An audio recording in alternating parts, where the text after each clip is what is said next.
पिछले लेक्चर में हमने सीखा क्विक बुक्स में कैसे डिफरेंट आइटम्स होती हैं। तो अभी हम इन सब आइटम्स को वन बाय वन क्रिएट करते हैं और सीखते जाते हैं। तो अभी कोई भी आइटम क्रिएट नहीं है। अगर मैं आइटम एंड सर्विसेज में जाता हूँ, टोटली ब्लैंक है। सबसे पहले हम एक आइटम क्रिएट करते हैं। तो आप शॉर्ट की कंट्रोल एन भी यूज़ कर सकते हैं। मैं इन्वेंट्री पार्ट से स्टार्ट करता हूँ, सर्विस आइटम्स को हम बाद में डिस्कस करते हैं। तो यहाँ पे हमारे पास फर्स्ट फील्ड जो है, इसमें हम इन्वेंट्री जो भी हमारी आइटम है उसका हम नेम एंटर कर सकते हैं या number. It depends upon our business model या हमारी जो भी रिक्वायरमेंट है।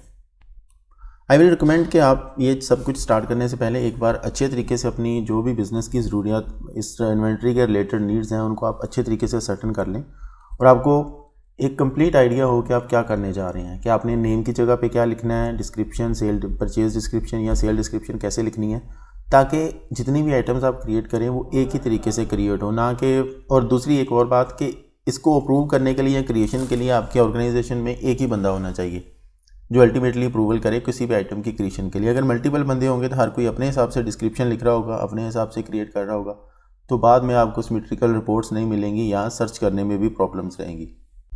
फर्स्ट फील्ड है हमारे पास आइटम नेम या नंबर का। It depends on your business कि आप अपनी आइटम्स को नंबर के साथ ट्रेस करना चाहते हैं या जस्ट नेम के साथ। और यहाँ पे इस फील्ड में आपके पास स्पेस लिमिटेड है, आप जस्ट 31 कैरेक्टर्स लिख सकते हैं। देन सब आइटम, जिस तरह हमने चार्ट ऑफ अकाउंट के मेन अकाउंट और सब अकाउंट सीखे हैं, इसी तरह इन्वेंट्री आइटम्स का भी एक मेन आइटम और सब आइटम्स हो सकती हैं। मैन्युफैक्चरर पार्ट नंबर, बहुत सारे बिजनेसेस में ऐसे होता है कि जो उनके इन्वेंट्री पार्ट्स हैं उनको आप मैन्युफैक्चरर पार्ट नंबर के जरिए आइडेंटिफाई करते हैं। जैसा कि अगर मैं एग्जांपल लेता हूँ गाड़ियों के स्पेयर पार्ट्स की, तो वहाँ पे जितने भी पार्ट्स होते हैं उनको एक पार्ट नंबर के जरिए आइडेंटिफाई किया जाता है। तो अगर आपके बिजनेस की रिक्वायरमेंट है कि आपको पार्ट नंबर की ज़रूरत है तो आप यहाँ पे लिख सकते हैं, अदरवाइज इसको आप ब्लैंक छोड़ सकते हैं। यूनिट ऑफ मेजर को हम अगले लेक्चर में डिस्कस करते हैं। ये मल्टी यूनिट ऑफ मेजर क्या होते हैं और सिंगल यूनिट ऑफ मेजर क्या होते हैं। यहाँ पे आप परचेज डिस्क्रिप्शन एंटर कर सकते हैं, then sale description, cost, sale price और बाकी चीज़ें। तो मैं क्रिएट करना चाहता हूँ एक लैपटॉप चार्जर की आइटम। तो ऑब्वियसली चार्जर डिफरेंट कंपनीज़ के लैपटॉप होते हैं तो डिफरेंट टाइप्स के चार्जर होंगे। तो मैं क्या करूँगा, एक आइटम क्रिएट कर लूँगा जो कि एक ग्रुप होगी और उसके नीचे मैं सब आइटम क्रिएट करूँगा डिफरेंट चार्जर्स के लिए। फॉर एग्जांपल एक ग्रुप नेम होगा लैपटॉप चार्जर और उसके नीचे HP का चार्जर, डेल का चार्जर, इस तरह जितनी भी कंपनीज़ होंगी और जो भी मेरे पास प्रोडक्ट्स होंगी मैं उनको क्रिएट करता जाऊँगा जो भी चार्जर रिलेटेड प्रोडक्ट है। तो सबसे पहले एक मेन आइटम यानी कि ग्रुप क्रिएट करते हैं।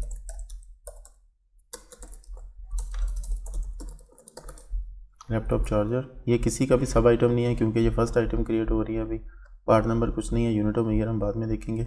इसकी मैं कोई भी डिस्क्रिप्शन नहीं लिखता क्योंकि ये जस्ट एक ग्रुप नेम मैं क्रिएट कर रहा हूँ। तो मैंने इसको सेल परचेज तो करना नहीं है, ना इसकी कोई कॉस्ट प्राइस है ना कुछ है। हाँ, आपको एक लेजर चूज़ करना पड़ेगा कि ये ग्रुप किससे रिलेटेड है। तो हमारे पास जब हम इसका COGS अकाउंट जो है, जब हम इस ग्रुप में किसी भी आइटम को सेल करेंगे तो उसकी जो कॉस्ट है वो हमारे पास बुक होना चाहिए इस लेजर में जो हमने ऑलरेडी क्रिएट किया हुआ है। और इनकम हम कहाँ बुक करने चाहते हैं उसका भी लेजर हम चूज़ कर लेते हैं। रिटेल सेल हमने लेजर ऑलरेडी क्रिएट किया हुआ है। प्रेफर्ड वेंडर और दूसरी चीज़ें जब हम आइटम क्रिएट करते हैं तब देखते हैं।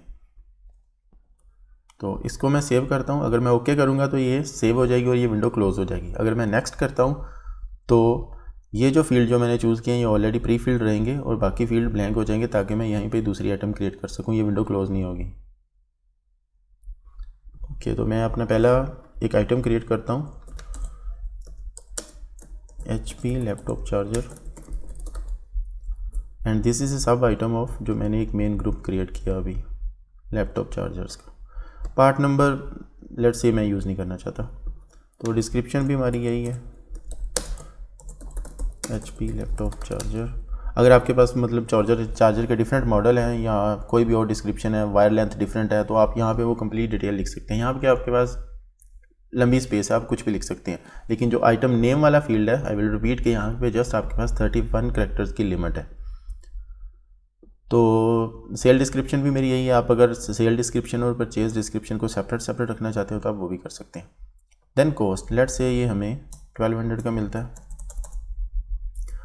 लैंडेड कॉस्ट यहाँ पे नॉट एप्लीकेबल कह रहा है क्योंकि लैंडेड कॉस्ट अभी हमने कैलकुलेट नहीं की हुई है, इसको हम आगे चल के सीखेंगे। तो जब भी मैं ये लैपटॉप जो HP का चार्जर है इसको मैं अगर सेल करूँगा तो इसकी कॉस्ट कहाँ पे बुक होनी चाहिए, डायरेक्ट कॉस्ट। तो रिटेल COGS वाला मैंने लेजर चूज़ किया। प्रेफर्ड वेंडर क्या है?